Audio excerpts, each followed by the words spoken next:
Today I'm building this really simple steel firewood rack. There's a lot of firewood on my property and I need to clean it up, but I want to keep it because it could be useful for a fireplace or a fire pit in the future. So I have one 20-foot length of 1-inch round tubing, 12 gauge, and a bunch of scrap of the same thing. We're gonna make this thing happen. Now, obviously measurements are very important, but the type of measurements we're going to do on this one are critical. I'm not too concerned that the measurements on each side are the same.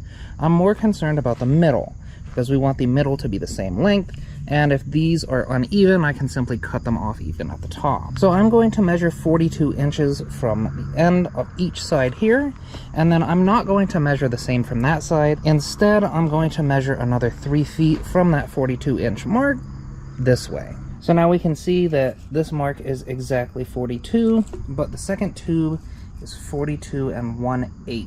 That's why we measured this way, because we want the middle of this to be exactly the same. Oh, you don't need a scrap pile this big or this tubing bender, but I'm going to be using the tubing bender. If you don't have one of these, you can simply cut your round tubing and then weld it at a 90-degree angle. That'll work just fine. But I have a tubing bender, so we're going to use that. Now I've lined my little mark up with this bracket here. That's going to allow us to make all these bends at exactly the place that we want to make them. Then we're just going to use a square and bend this to roughly 90 degrees. We just keep doing that. With that done, we can remove our metal, and then we'll feed this pipe in from the other way and line up the dot just like we did with this side. And we see our mark is lined up exactly the same. This 12 gauge is quite challenging to bend. Now, if you get stuck at this part and you're like, well, how do I get this out of here? It's quite simple, actually. You simply take your tube and twist it. Maneuver it on out of there and it'll come right out. Those two pieces are done, and this is arguably the hardest part of my project. We can immediately notice that these are not the exact same height. This one's about an 1/8 inch taller, which we knew was going to happen. But more importantly, the angle is off on this one. That's okay. All I have to do is step right here and give it all my might and bend it in a little bit. Next, I cut 7 8-inch long pieces of round tubing. These will act as the bridge between our two long bent pieces of metal. And once that's done, I need to thoroughly clean all the pieces of metal. And you really can't skip this step if your firewood rack is going to be outside. I built the additions onto this trailer, and you can really see the areas where I just painted over the mill scale versus where I cleaned the metal up. Where I cleaned the metal up, there's still good paint. You can see there's a lot of rust there. But miraculously, where I cleaned it off to weld, there's still paint. So I'm going to clean every last bit of this tubing before I do any sort of welding to it. It goes without saying that cleaning metal is my least favorite thing to do on any project, but it needs to get done if you want your paint to last. So now that we have all our pieces nice and clean, I'm going to weld this thing together. Now, my hand bends did not go according to plan. They kind of bent back. I'm going to come up here and weld the 3 bottom pieces on here. That way that the curves are lined up. Once that's done, I'll be able to bend this side inward and then that side inward as well, or maybe this side outward, I don't know. And that'll give us a perfect fit.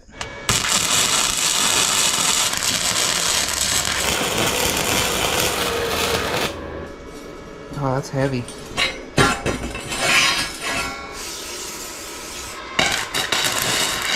Just gonna pull it in a bit. I'm going to take one of our bars here and make sure that this distance is kind of universal as well. You see I need to bend it in quite a bit because I'm not making that up by welding. I'll just bend in a little bit. There we go. That's probably perfect right there. This one is roughly 36 inches off the ground, so I'm going to do about half that for the other one. We are all tacked up and good to go, so tomorrow when the mosquitoes stop eating me alive, I will fully weld this.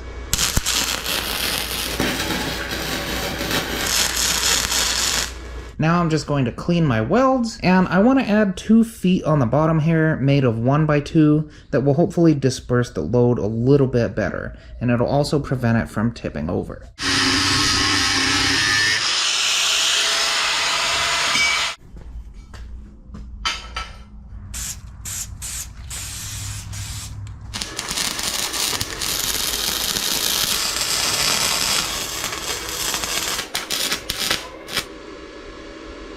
clean out my nozzle. If you're enjoying this build so far, I also built this stand for my drill press for $14. And I don't remember how much it cost, but I also built this propane rack. I'll put links to each of those videos in the description below. So I don't have to sit on the floor to weld the rest of this. I'm employing this table that I just built the frame and never finished.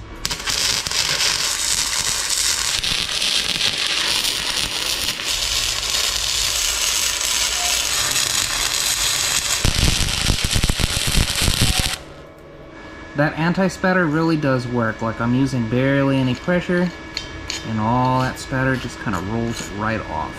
I forgot to spray it here, so you see how like difficult it is, and I'm scraping, and that spatter's still not coming off. So definitely worth picking that up for 12 bucks. Now, before I paint this, I'm gonna hit it with some carb cleaner. That'll knock off all of that anti-spatter. And then we'll let this just sit and dry for at least an hour or two. I think I'll do like 4 coats, and then we're gonna do something special to the bottom of these too. Helpful hint, if you get tired doing this, you can turn the can and do this. Just keep your fingers out of the way. And your thumb is a little stronger than your pointer finger, so you can just... With the paint dry, the last thing we have to do is deal with these feet down here, and I told you there was something special we were doing, and here it is. Plasti Dip. And this is gonna waterproof the bottom of this thing a lot better than the paint would, because see, when you put it down, you might scratch the paint. That opens it up to rust. This is not gonna do that. This stuff is thick, and it's gonna protect the bottom really well. Now, I could just brush Plasti Dip on the bottom here, but I also want this to get inside the channel on the bottom. So to do that, I have this old piece of cookie sheet. I made a little dam here because this is not enough Plasti Dip to fill this whole thing up. Oh, gross. Then I'm just gonna pour the entire thing in here. And I'm just gonna dip this in here and work it inside, and we do the other side. Now with this laid on nice and thick, I'm just gonna let this set up for at least a whole day. These 2 feet are nice and dry. If you paint over Plasti Dip, it really doesn't want to peel ever. So I'm gonna spray over the edges here, and then that's going to prevent my Plasti Dip from coming up at the edges. It's gonna fix it. This part will still be rubberized because I'm not painting it, and then this side will be really, really secured, and I should never have a problem with this. Now our final touch is gonna be some plastic caps to go over the tops to keep the rain out. I spent all day trying to find 7/8 caps, and it turns out I needed 3/4, but you know what? We're using the 7/8 ones. These will work good enough. And with that, we're done. Because it is a self-contained unit, and I'm not stacking this up next to a wall or something, I'll be able to use round or chopped wood, which it'll all be round. I will try to aim for all the big pieces on the bottom, and then do smaller pieces up top. So that's about all I have for you. I hope you enjoyed this video. Again, I have other build videos too. They'll be in the description below or somewhere up here on the screen. I do want to start working on the property and building a house and a garage pretty soon. As soon as my knee's 100% healed, we'll jump on that. But until then, you be good while I'm gone, and I will see you next time. Have a good week.